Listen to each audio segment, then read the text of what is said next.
દાહોદ જિલ્લાની વિવિધ સહકારી સંસ્થાઓ તેમજ એપીએમસીના સભાસદો દ્વારા ભારત દેશના યશસ્વી પ્રધાનમંત્રીને તેમના દ્વારા લેવાયેલ પ્રજાલક્ષી નિર્ણયોને પોસ્ટકાર્ડ લખી આભાર વ્યક્ત કર્યો।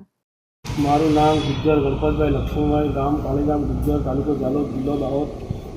અમારી કાળીગામ ગુજ્જર મંડળીના સહયોગથી અમને પશુ કેસી ધિરાણ માટે માનનીય પ્રધાનમંત્રી મોદીના સાહેબના દ્વારા 2 લાખ સુધીની કેસીસી લોન ધિરાણ અમને આપવામાં આવે છે। એમને એ લોનને અમે સમયસર ચૂકવણી કરીએ તો અમને 0% વ્યાજ પેટે મળે છે। એના માટે માનનીય પ્રધાનમંત્રી મોદી સાહેબનો ખૂબ ખૂબ આભાર વ્યક્ત કરે છે। અમારા કાળીગામ મંડળીના શ્રી સેક્રેટરી પંચાલ નરેશભાઈ ગણપતભાઈના સહયોગથી અમને પશુ કેસીસના પશુપાલન કરતા લાભાર્થીને ઘણો ફાયદો થાય છે। એ માટે અમે માનનીય પ્રધાનમંત્રી મોદી સાહેબનો ખૂબ ખૂબ આભાર વ્યક્ત કરે છે।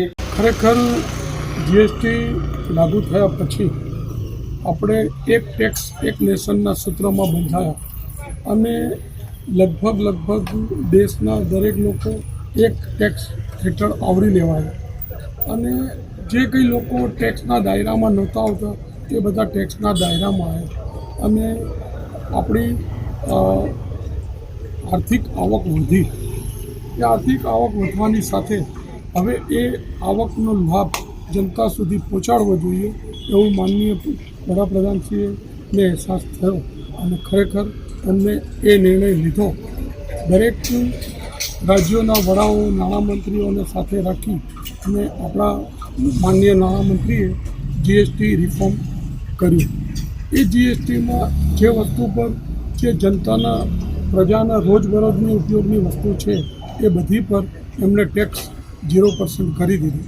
એટલે આજે જોઈએ તો નવા જીએસટી રિફોર્મ પછી લગભગ જે કોમન મેનનું બજેટ હતું એ બજેટ મહિને 8 થી 10 હજાર રૂપિયાની બચત થઈ જાય એવી રીતે આ નવું ટેક્સનું માળખું રચવામાં આવ્યું છે અને હું આપના માધ્યમથી એવી વિનંતી કરીશ કે જે મોદી સાહેબે ટેક્સમાં અને જીએસટીમાં ઘટાડો કર્યો છે એ ઘટાડો સામાન્ય પ્રજા સુધી પહોંચે અને પ્રજાના રોજબરોજના જીવનમાં એનો લાભ મળે અને પોતે એ ખર્ચ કોઈ જે એની બચત છે એ બચતમાં રોકે અથવા તો કોઈ બીજી વસ્તુ પર રોકે, એ રીતે પોતાનું જીવન ધોરણ ઊંચું લાવે અને આ ખરેખર આ સુધારાથી પ્રજાને ઘણો મોટો લાભ થવાનો છે।